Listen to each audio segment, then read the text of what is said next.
Entrevista. Agora em Sorocaba, 8 horas mais 42 minutos. Estamos recebendo aqui nos estúdios da Cruzeiro FM uma pessoa que durante muito tempo esteve aqui nos nossos estúdios, né? Não especificamente nesse estúdio, mas ex-prefeito de Votorantim, Carlos Augusto Pivetta, aqui com a gente na manhã desta quinta-feira para falar um pouco da cidade de Votorantim. Tudo bem, Pivetta? Prazer ter o senhor aqui. Obrigado por atender o nosso chamado para falar também para a imensa audiência da Cruzeiro FM na nossa cidade de Votorantim. Tudo bem? Bom dia. Bom dia a todos. Eu que agradeço. Na realidade, a última vez que eu vim, tinha alguém aqui que tinha cabelo, né? Agora, faz muito tempo. Nós olhamos aqui, faz o nosso muito querido tempo. bonito, mas nem suspeita de quem nem você está falando, nem Eu suspeito. gostei da parte do magro, viu? Porque eu também não acho que eu vou tão magro quanto naquela época, né? Exatamente. Mas tá bom, fazer o quê, né? Acontece, a gente vai envelhecendo, vai caindo os cabelos, ganhando peso, fazer o quê? Ganhando pança. Exatamente. Pivetta, vamos lá, falar sobre as questões ligadas à cidade de Votorantim. A gente recebeu aqui o prefeito Weber Manga, temos um encontro também com o presidente da Câmara, o vereador Rodrigo Krieger, sempre participando com a gente, debatendo os assuntos de Votorantim. E olha, eu confesso que há muito tempo eu não via a cidade de Votorantim tão agitada assim. Tivemos também com a prefeita Fabiola Alves alguns assuntos polêmicos, mas esse início também de gestão de Weber Manga um tanto quanto agitado. Eu queria primeiro, para a gente começar essa nossa entrevista, a opinião, o ponto de vista do senhor como ex-prefeito de Votorantim. Como é que está vendo esse atual cenário político da cidade e a administração também de Weber Manga? Bem, nós que ficamos por 12 anos fora das disputas eleitorais de Votorantim, quando nós entramos na disputa o ano passado e começamos a conversar e ao mesmo tempo se relacionar com os personagens políticos da cidade, realmente isso justifica os episódios que nós verificamos, tanto na gestão passada quanto estamos verificando agora, porque nós tivemos um rebaixamento de qualidade dos agentes políticos da cidade. Isso eu digo com imensa tranquilidade, porque os fatos assim o demonstram. Se nós falarmos da administração inicial do prefeito, é natural quando alguém ganha eleição, os adversários políticos eles deem uma pausa para que aquela pessoa diga que veio, para que ela possa se reorganizar, montar seu time, colocar suas ideias em práticas, com alguns erros, alguns acertos, e aí sim você começa as questões políticas ou administrativas, normalmente a partir do segundo ano, porque é quando está organizado. Desta vez, não. Desde os primeiros dias de governo ou de desgoverno, nós nunca vimos uma situação dessa. A cidade de Votorantim hoje está quebrada, literalmente. Não há orçamento e já está comprometido o orçamento do ano que vem. Infelizmente, essa é a grande realidade, porque o grupo que está governando a cidade hoje não tem a menor condição de o fazer.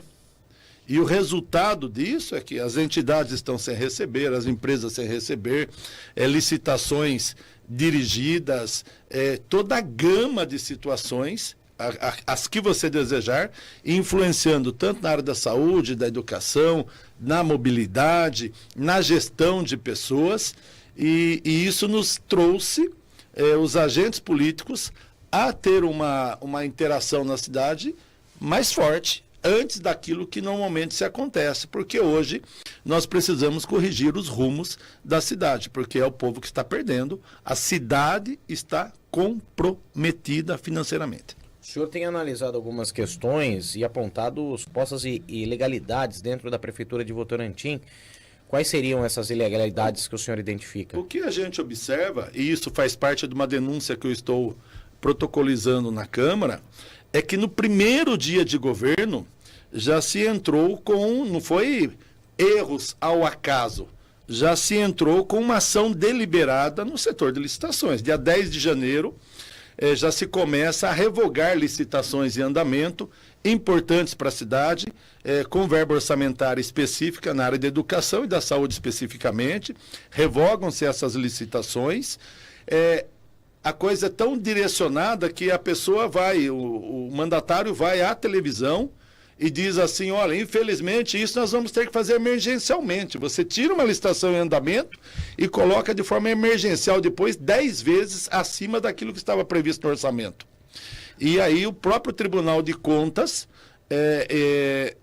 diz textualmente carona do inferno, atas de carona do inferno, e pasmem, e aí aqueles que estão nos ouvindo, que trabalham no direito público, podem confirmar, para o Tribunal de Contas impedir, determinar que não se pague um contrato feito de forma liminar, numa denúncia feita por um cidadão, não foi vereador, não foi ordem dos advogados, não foi uma imprensa, não, foi um cidadão que teve coragem de ir lá e fazer a denúncia, e o Tribunal de Contas, de forma liminar, impediu o pagamento não só de uma, de 2 licitações.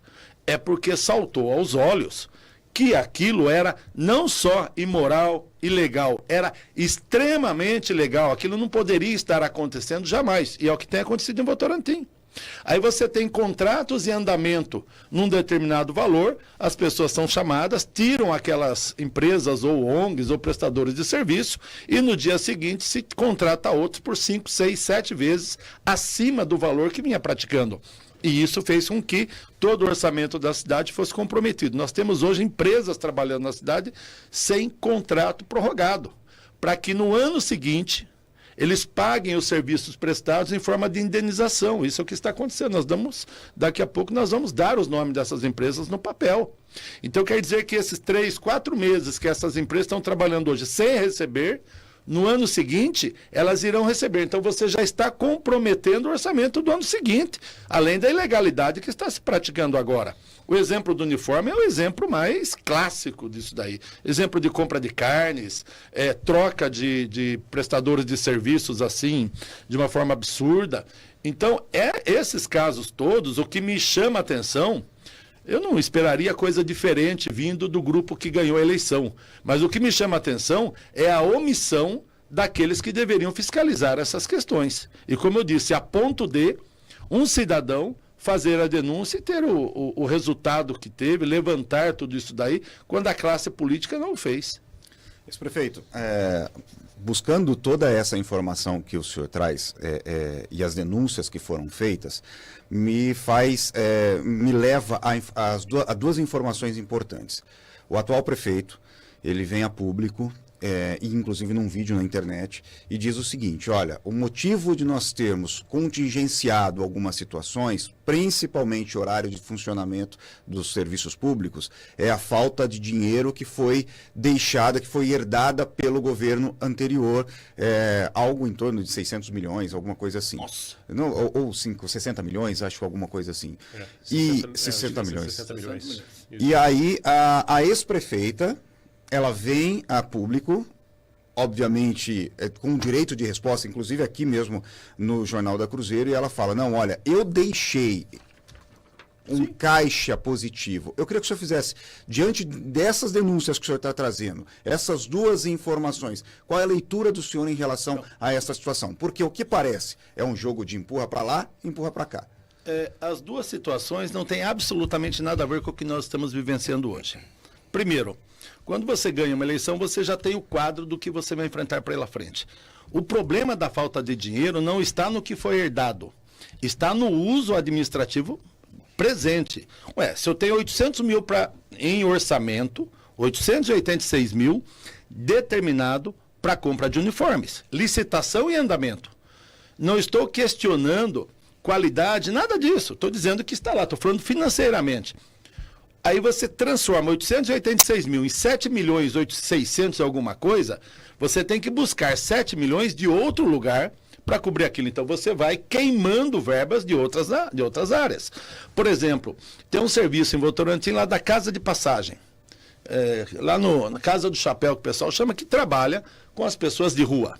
Esse serviço vem sendo feito há muito tempo por uma entidade séria, e essa entidade, ela do nada foi retirada do trabalho, convidada, esse é o termo, nós vamos demonstrar isso. Aliás, o presidente da Câmara tem a denúncia dos motivos disso, porque eu levei o presidente da Câmara até um padre, que era uma das pessoas que tem acesso a essa entidade, que nos fez a denúncia.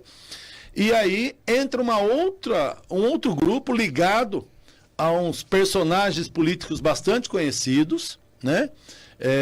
De Sorocaba, diga-se de passagem, por 150 mil reais. Então você tem um contrato de 45 mil mês, previsto em orçamento, e aí você, imediatamente, você faz um outro contrato no valor de 155 mil reais. Ora, você está falando de uma diferença de 700, 800 mil reais, toda vez é pequeno, no ano, que não estava previsto no orçamento. Para fazer isso, o que você tem que fazer? Você tem que buscar de uma outra área. E isso foi feito com a carne, com a merenda, com medicamentos, foi feito com tudo. O que acontece? Queimou-se dotações orçamentárias para agradar determinados setores e, obviamente, você tirou isso do conjunto de orçamento da cidade. Então, o real problema da falta de dinheiro hoje é porque se gastou toda a dotação orçamentária, sobretudo algo em torno aí de 21 milhões de reais em compras sem licitação, já queimando o orçamento. Por exemplo, a educação não vai fechar os 25%, não tem dotação orçamentária para isso. Faltava no mês de agosto, no mês de setembro, faltavam 22 milhões de reais em dotação, não estou falando de dinheiro. Dotação orçamentária, está lá. É documento, é só olhar. Por quê falta isso? Porque foi utilizando verbas da educação sem olhar o futuro.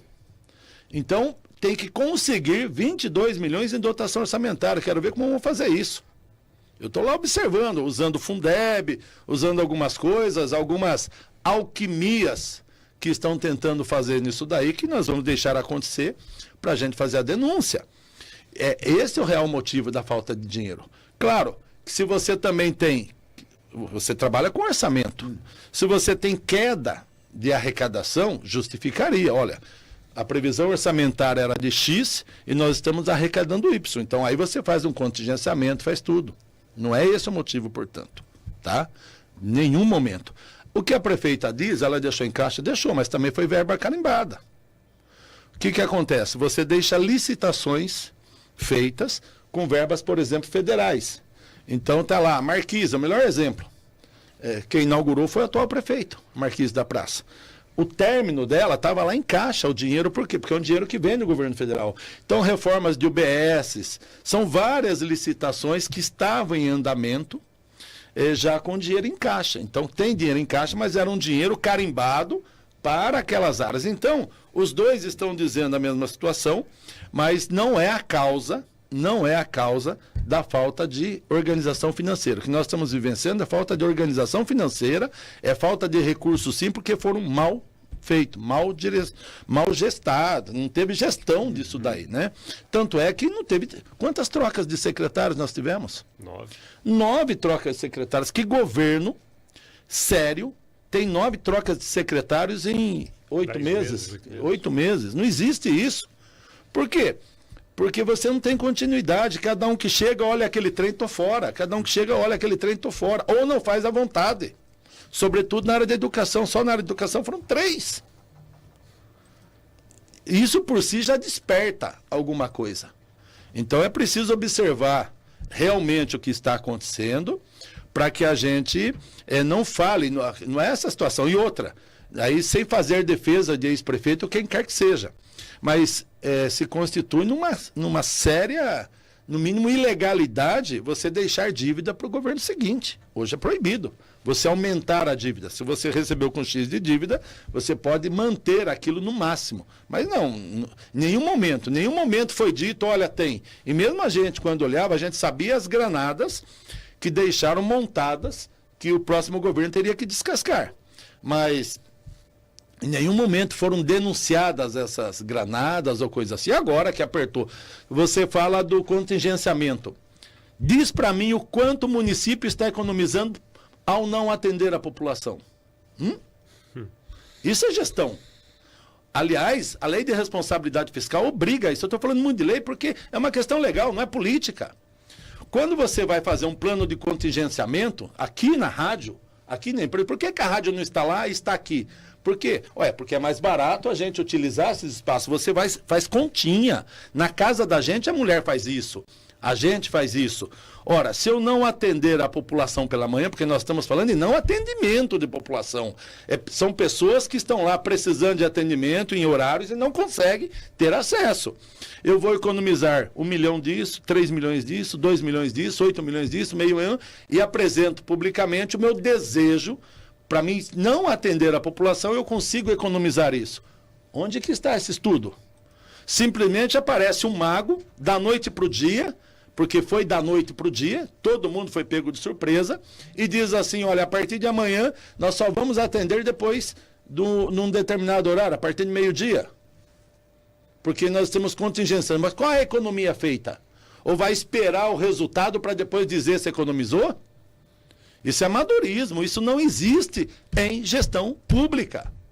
É essa a questão. Nós estamos diante de um desgoverno, de uma incapacidade. Um dos princípios da Constituição Federal é a eficácia. Um governo, ele não é só transparente, não é só moral. Ele tem que ser eficiente. E lá nós não estamos vendo eficiência alguma. E o Tribunal de Contas vem dizendo isso desde março. Olha, tem problema de gestão, tem problema de gestão. Se fala tanto em transparência aqui, eu vejo tanto em transparência. Nem o site da transparência funciona. Então, a situação de Votorantim, do povo de Votorantim, é de calamidade. Porque o que nós estamos vivenciando é que nós, povo, estamos abandonados. E não me venham dizer o contrário, porque os números estão lá. Não é uma questão de achismo, não é política. Podem se defender na política, óbvio, mas é técnica. Tanto é que o Tribunal de Contas já disse isso. Não sou eu. Nós estamos pegando, aliás, carona, e parabéns ao cidadão que teve coragem de fazer começar a mostrar o que aconteceu. Aí na denúncia, eu comecei a montar. Sou eu que fiz. Eu começo a olhar lá. Bom, dia 10 de janeiro, revoga edital tal. Dia 17 de janeiro, suspende edital tal. Aí 15 dias depois, você faz aquilo. Para você revogar uma licitação em andamento, tem que ter motivo. Qual é a motivação? Opa, não atende o interesse público. Mas qual era o interesse público que não atendeu? Não foi dito. É ilegal, é imoral. Seria relativamente tranquilo se botasse de novo um edital na rua, aberto.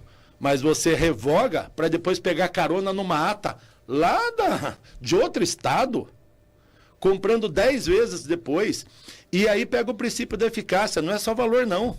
Ah, mas mudamos, porque agora a gente dá mochila, dá isso. Para lá. Você compra tênis e uniforme de verão e uniforme de inverno para as crianças para entregar em agosto, setembro, quando você já está no final do período letivo.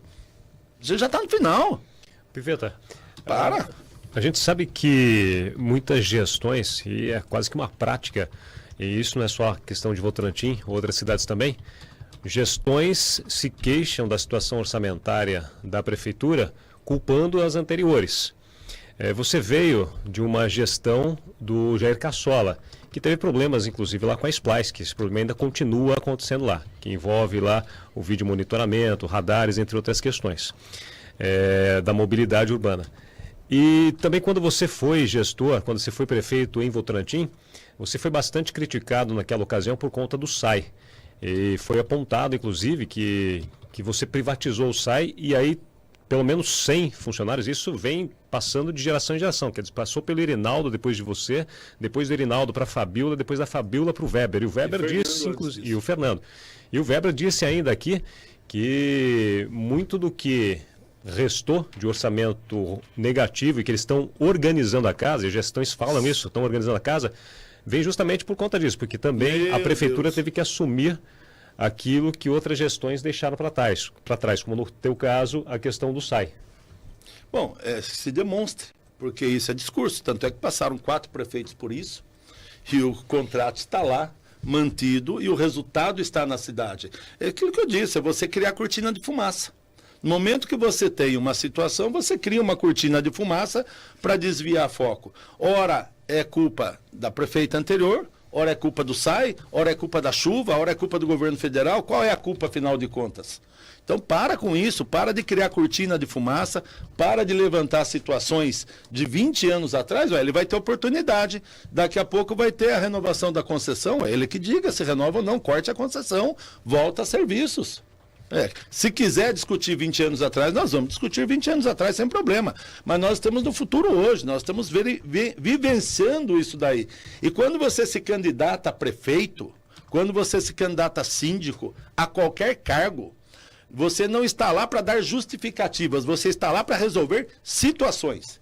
Ora, quando você vai se candidatar, você está se comprometendo com a população a dar soluções para a vida dela. E essas soluções que você se transforma em promessas, é que você tem que colocar em prática, não criar justificativas. Vamos imaginar que todos esses problemas sejam reais. Legal, mas você foi eleito para resolvê-los. Você não foi eleito para dar justificativas. Eu sabia que tinha problemas, por exemplo, em contratos. Quando eu assumisse, no contrato da unidade da UPA infantil, na questão da saúde, tem uma série de situações, do transporte. Tanto é que eu falava, por esse valor eu implanto tarifa zero na cidade. Porque eu pegava o contrato da CIT, da nova licitação feita com a prefeita, e olhava aquilo e falei, por esse valor aqui, tarifa zero. Não tem mais como mexer, por quê? Porque não tem mais como mexer no valor. Já está lá contratado, está tudo montado. Então, ou eu crio alguma situação logística para reduzir, ou eu dou um benefício e mantenho. Então, na minha campanha, eu já dizia, vou colocar tarifa zero, porque o valor pago permitia isso, eu estudei. Agora, se o cidadão não estudou, se o cidadão não sabia, se o cidadão era um boneco do irmão dele, olha o resultado que nós estamos vivenciando hoje. Isso tem custo para a população. É gente que está lá nas filas, é gente que está sem escola, é escola que está caindo, é gente que não consegue ser atendido na prefeitura, é entidade sem receber. Esse é o custo que nós estamos vivendo de ter alguém despreparado para governar a cidade. E é isso que tem que ser visto. E quando você tem uma Câmara Municipal, como você disse, que está de certa forma letárgica ou está dando apoio para o governo municipal, qual o próximo passo, então? O que se deve fazer com relação a isso, à sociedade nesse aspecto? Eu vou te dizer uma ordem cronológica. 9 vereadores foram eleitos pela oposição. 9. Eleitos com outra proposta. No dia seguinte, 11 vereadores são de situação. No mínimo... Como se explica isso? Eu quero explicação, inclusive do meu partido. Aí... Seu partido anterior ou o atual, o PSD ou o PT? O PSD. De dados. O PSD de dado. Aí você tem uma série de situações e a Câmara, com todo respeito às pessoas dos vereadores, que eu respeito, mas fez o que nós chamamos em direito de cegueira deliberada. Eu não ponho a mão para não enxergar. Se eu estou com um jornal aqui para quem está nos ouvindo na mão do Cruzeiro do Sul, se eu tenho uma manchete aqui com o português errado, e eu sei que se eu abrir eu vou encontrar isso, e se eu encontrar eu tenho que tomar as providências em relação a quem fez, às vezes eu prefiro não abrir o jornal, porque daí eu não vi nada.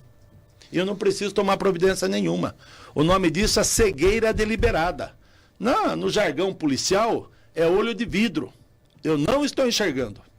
Eu conversei outro dia, um policial me falou, olha, o que você está denunciando, para nós lá é olho de vidro. É quando a polícia não quer passar naquela rua para não encontrar nada. Então, a impressão que nos dá, claramente, é que a Câmara está tendo uma cegueira deliberada. Tem exceções pontuais de situações, de pessoas. Eu estou falando Câmara enquanto um todo. Não estou falando vereador A, B ou C. Estou falando da Câmara como um todo. E fica um jogo de empurra-empurra, e aí eu falo. Tenho um apreço muito grande pelo presidente da Câmara, mas eu vou usar as palavras dele aqui na rádio. Olha, nós estamos com todo o sistema fiscalizando. Ele fala aqui. Né? Nós estamos fiscalizando dentro dos princípios legislativos. Legal. Qual é a resposta para a sociedade? Porque nós estamos já em novembro. Não estou falando que não estou falando que necessariamente teria que ter feito uma CPI, que era o correto, não estou falando, tá? Quis fazer requerimento, bacana. Qual é o resultado do requerimento?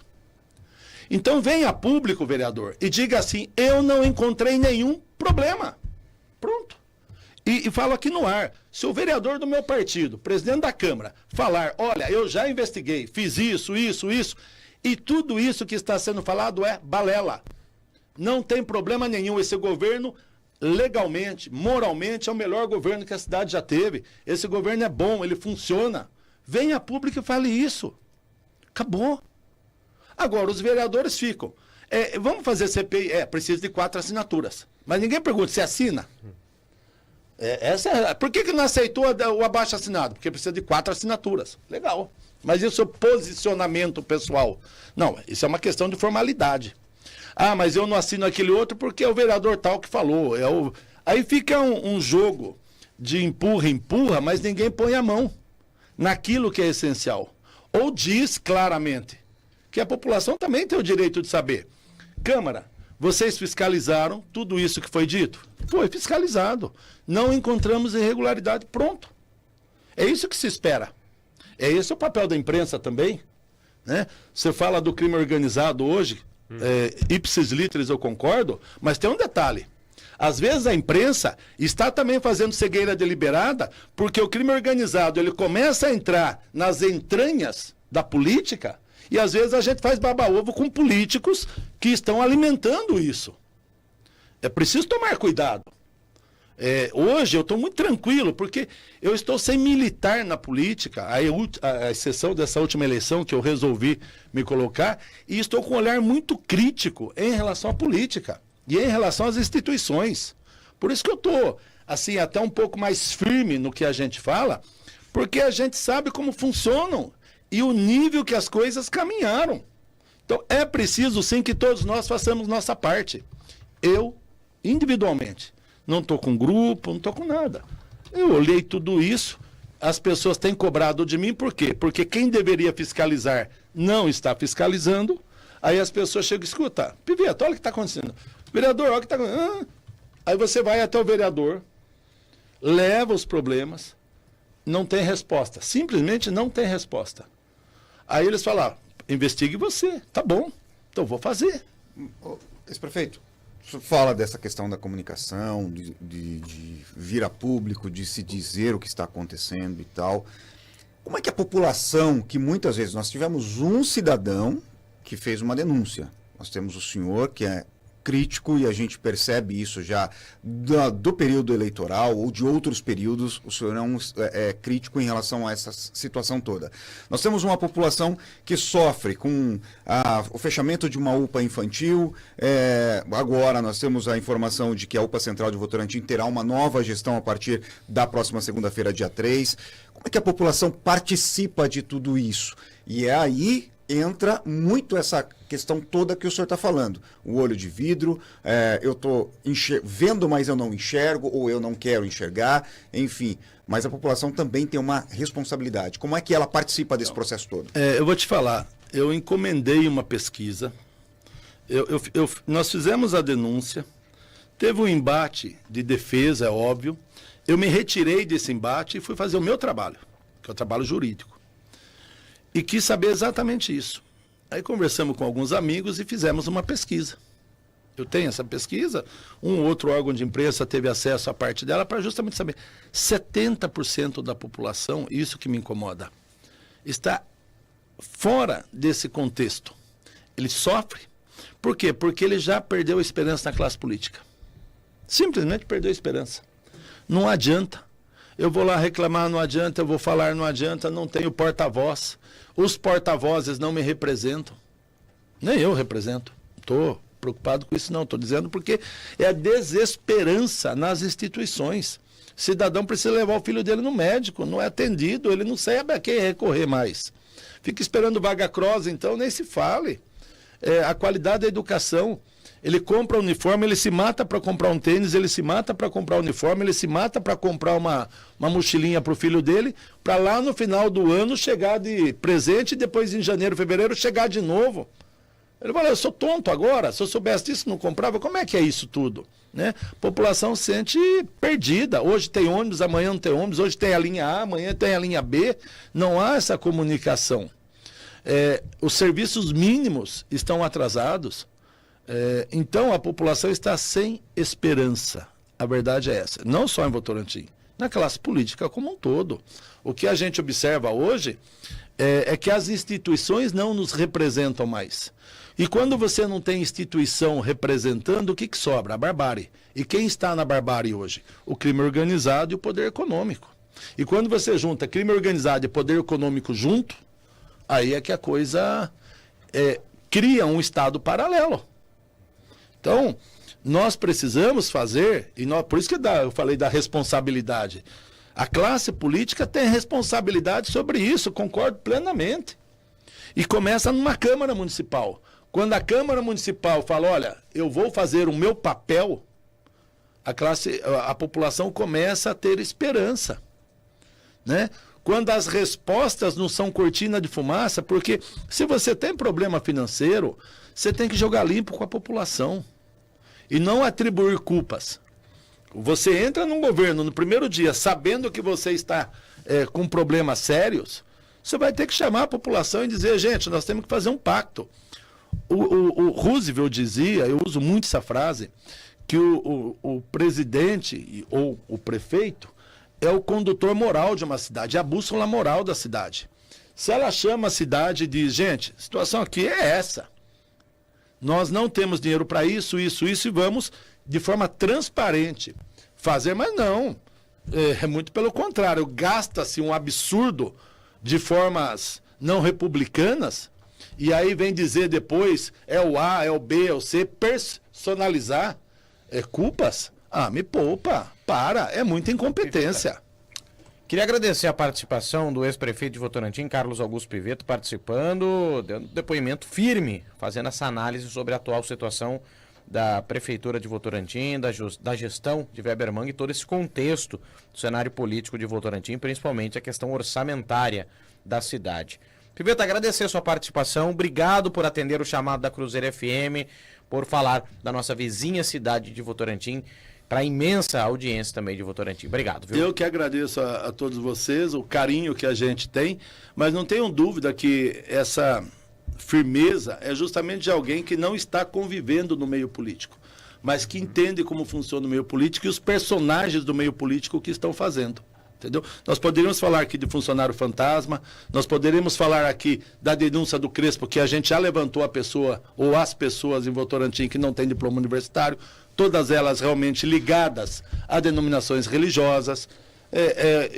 Acabei virando uma caixa de ressonância de alguns setores com denúncias dessa ordem. Por isso que está demorando. Eu comecei com meia dúzia de contrato, falei, isso aqui em 2 dias eu passo para frente. Hoje eu já estou trabalhando gastos da educação, já estou trabalhando funcionário fantasma, estou trabalhando outras coisas, não termina isso, né? Tanto é que eu dei um prazo para mim, daqui para frente que chegar, fica para outro, né? Eu vou fazer a minha parte agora e já protocolar, entrar com essa denúncia na Câmara Municipal e os vereadores que cumprem o papel deles, rejeitando ou aceitando. Obrigado a todos vocês, um grande e fraterno abraço.